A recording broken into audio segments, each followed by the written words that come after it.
watched in awe last week as SpaceX launched a Tesla Roadster into deep space with a mannequin nicknamed Starman at the wheel.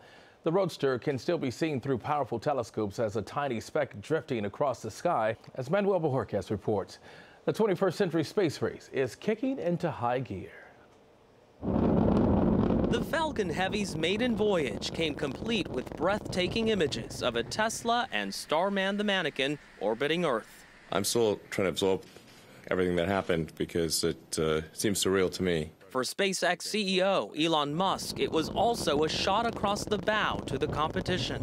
So I think it's going to encourage other countries and companies to raise their sights and say, hey, we can do bigger and better, which is great. We won a new space race. And that landing burn has started. Those SpaceX rocket boosters landing back on Earth weren't just a show for spectators. They could be seen down the street at Blue Origin, Amazon founder Jeff Bezos' space company. Blue Origin is one of several private companies targeting space. It's also looking to cut costs by developing reusable rockets, like the New Glenn. NASA is continuing to commission rockets too, like the SLS, for missions to the Moon and Mars. It will be more powerful than the Falcon Heavy and more expensive.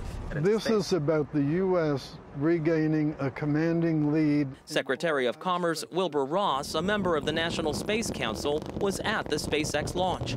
What happens if Elon Musk can prove that he can do it, one, sooner, but also cheaper? Well, I think we're going to want the best and lowest cost solution, regardless of who develops it. The key question, says CBS News space analyst Bill Harwood, is can cheaper be as safe? We're not saying these are necessarily unsafe, no, of course not. But when you do things differently, like NASA would do it one way, and you'd ensure safety by doing it their way. A lot of old-timers around NASA and the space industry are very nervous about this new way of doing business where there's less oversight than there used to be. Can these new rockets be just as safe as the old ones? That's an open question. Both SpaceX and Boeing have contracts with NASA to send astronauts to the International Space Station. That could happen late this year and would mark the first time humans have launched from U.S. soil since the space shuttle was retired in 2011. Manuel Bojorquez, CBS News, Kennedy Space Center.